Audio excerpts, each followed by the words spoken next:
I really do believe that historians will analyze Trump rallies and say, what went wrong, America? And we'll look at interviews like the ones we're going to look at in this segment and say, wow, but not a positive wow. And really struggle to understand how this cult developed. And because things have been so crazy lately, we just flew back from LA, we're about to go back flying to Texas, and everything's been crazy in our world. I haven't been able to go to Trump rallies as consistently as I used to talk to people on the ground. So we're going to check in on the good liars to do so, because I really do think we need to, as painful as it can be, subject ourselves occasionally to this phenomenon to remind ourselves of what's at stake, what it means whenever you choose to stay home, who's then being further emboldened, and to analyze, again, what will be a notable part of history, which is the cult members on the ground at a Trump rally. Again, this is the Good Liars, incredible work they do. Let's go. You think we need to tone down the temperature here in the country? Absolutely. And you think people just shouldn't be spewing things left and right, saying names to people? I mean, that's the only way to move forward, yeah. And it says say no to the hoe. Correct. Vote Trump 2024. Correct. Is that name calling? Yeah, absolutely. Okay. We're here at the Trump rally, and the question on everyone's mind is, where is Waldo? I think I might have the answer.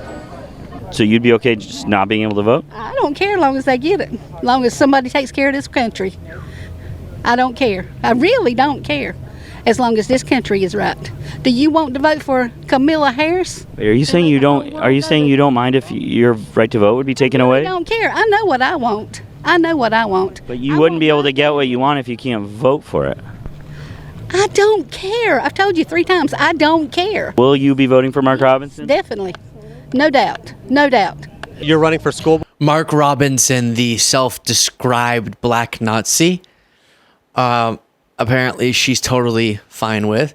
And given his views, I think he might agree with her that she doesn't need to vote for their ideology to prevail. I don't know, for the correct governance to happen. And, I really do think that a lot of people have this misperception that, oh, yeah, but you can do this with anything. You can go to any event, make people look silly, cut them out of context, which is why, before I've shown you, this is just not the format that will get any intrigue that anyone would want to watch on a platform like YouTube. But here, we'll do it. Here's just the 5 minutes raw from when we click record to the end of it. What these interviews look and sound like. There's no context that makes it make any more sense or any less insane. Of course, the fast cuts and one person to another makes it more engaging to watch. But no, this isn't talk to 100 people and you get one of these answers. So, as Kamala Harris said, go to a Trump rally yourself if you don't believe, and just talk to people. And it's not to make fun, even though that happens a lot. To me, it's more about being confronted with the reality of what a lot of our fellow Americans, we're all American, our fellow Americans are bought into. Because some people don't believe it, and it's what led people to say, no, I think Trump's going to lose the Republican primary. And from the beginning, I said, it's not going to happen. He's going to win in all likelihood. And I think when you isolate yourself from these conversations with folks of all different political views, you don't believe how scary it is out there in terms of the misinformation people buy into. Board here? I am. Right here in North Carolina. And what are the main issues that are important to you? I want to eliminate woke indoctrination in our schools. I want to make sure our schools are safe. I want our students... What is woke indoctrination? CRT, SEL, DEI, and all of those derivatives. So critical race theory? Pretty much, yeah, absolutely. Is critical race theory currently being taught here? It's insidious in all of the curriculum. Excited to vote for Donald Trump? Yeah, absolutely. You excited to vote for Mark Robinson? Maybe not. Probably not. Probably not. No. That's a good sign. I'm happy they included this.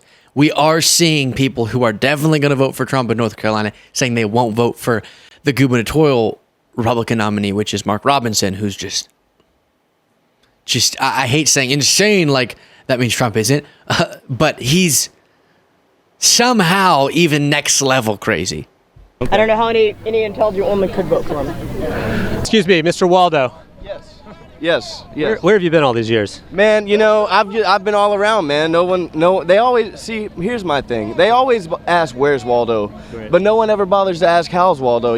Maybe Waldo's had a bad day. No one. They're always looking for me. I'm right here, man. Nobody.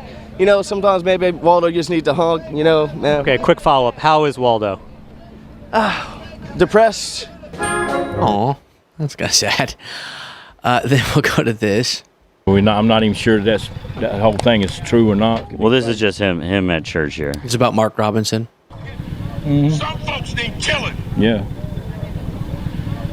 It's time for somebody to say it. Yeah, I don't think he deserved to be governor being like that. So you like Trump because he's America first. Exactly. Do you consider yourself America first? Exactly. I'm Uncle Sam. Uncle Sam? Yeah. You're always supporting America? Yeah. America always has to come first. We're the Americans. We're the number one.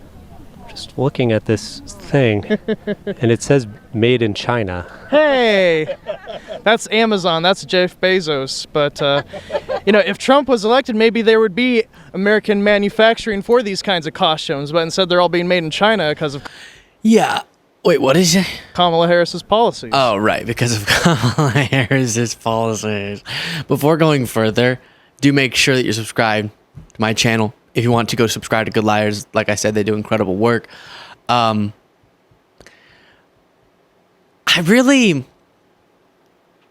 don't know. I don't know how, other than telling people, but then I'll tell people and they don't care, how you get through, for example, on manufacturing. Okay, we want more domestic manufacturing.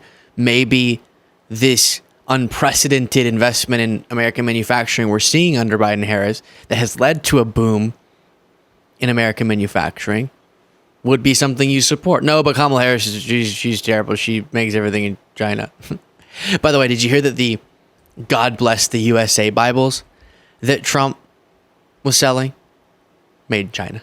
And let me see if I can pull up, because I mentioned that, Walls Trump Bibles.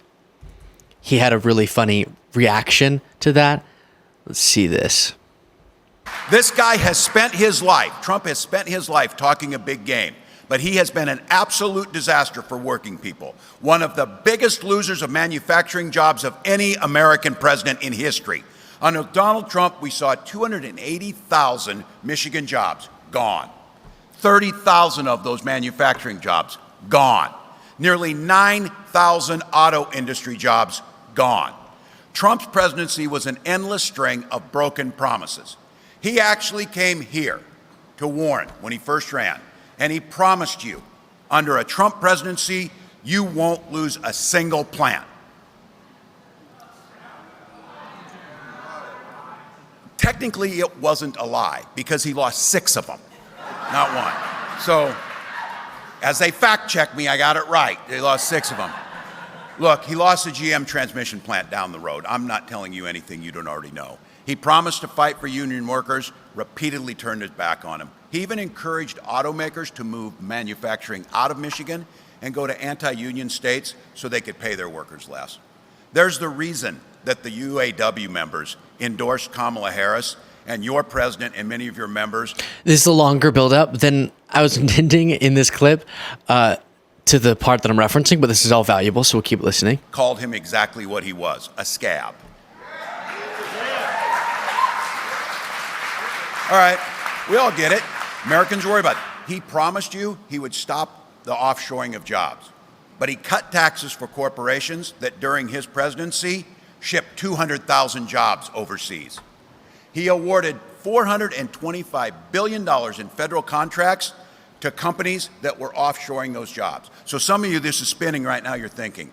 So he gave your tax dollars to companies who sent your jobs abroad. That's Donald Trump. As a result of his trade wars, his disastrous mismanagement of COVID, At the end of his presidency, he had wiped out more than half of the manufacturing jobs that had been created in the decade before he came in. He was asleep at the wheel while China seized the advantage. And now he says we should just let China dominate the auto industry. But it's no surprise, Trump's all talk when it comes to being tough on China. Some of you heard this. We just found out his Trump-branded Bibles, yeah, they're printed in China. This dude even outsourced God to China. So just so we know. Okay, like I said, long build up to that, but valuable stuff. And of course, we come back to the point of, oh, that's so unfair because you're citing metrics that include the pandemic. Okay, but you have to have it one way or the other. You cite metrics that include the pandemic when you're talking about affordability issues because of the pandemic's impact on that and Trump's mishandling of the pandemic's impact on that. And so you do that with Biden and Harris, then that means the only way we can fairly discuss it is if we also include all of the pandemic's effect on Trump's numbers. You don't get to blame all the pandemic outcomes on Biden and Harris and then only judge Trump based on the first 3 years, something that was a product of him inheriting Obama's economy, as Obama recently pointed out. That's just not logical at all. So pick one or the other. You're blaming Kamala Harris for the fact that you bought a costume made in China? Yes. Are you pro-life or pro-choice? I am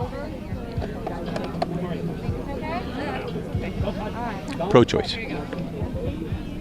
Okay. But I have stipulations, like everybody does, on timing. Right. So Mark Robinson wants to ban abortion in all cases. Yeah. Does that bother you? Well, as a physician, I'd say that's ridiculous. Yeah. There have been Yeah, so all of this is interesting too because you see, I think people try to have one archetype of a Trump supporter, and it just doesn't work that way. Where every Trump supporter is super against all abortions and is super on board with every MAGA candidate, but instead,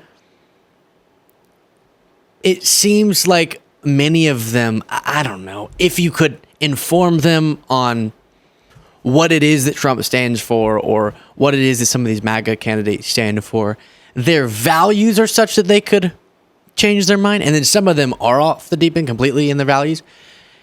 Being misinformed is an easier thing to fix than being just misaligned in our fundamental values, as I've said many times. And as you talk to more people, some you go, all right, that's so far gone, there's no chance. Some you get hope that maybe we could have a thoughtful conversation.